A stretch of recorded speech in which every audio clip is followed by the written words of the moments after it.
মুমিন বান্দা তার পবিত্র, তার দেহটা সবসময় পবিত্র থাকবে, তার মনটা পরিশুদ্ধ থাকবে। গুনাহ হয়ে গেলে মুমিন বান্দার সঙ্গে সঙ্গে আল্লাহ রাব্বুল আলামিনের দরবারে কি করবে?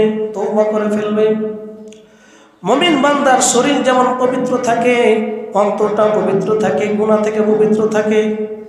মুমিন বান্দার 2 নম্বর বৈশিষ্ট্য হলো, মুমিন বান্দা যেমন শরীর পবিত্র থাকবে, মুমিন বান্দার অন্তরটা পবিত্র থাকবে গুনাহ থেকে। আল্লাহ রাব্বুল আলামিন বলেন, ইন্নাল্লাহা ইউহিব্বুত তাওয়াবিনা ওয়া ইউহিব্বুল মুতাতাহহিরিন। আল্লাহ রাব্বুল আলামিন বলেন, নিশ্চয় যারা আমি আল্লাহ রাব্বুল আলামিনের নিকটে তওবা করে, তওবাকারীকে আল্লাহ রাব্বুল আলামিন ভালোবাসেন। আর কাকে ভালোবাসেন?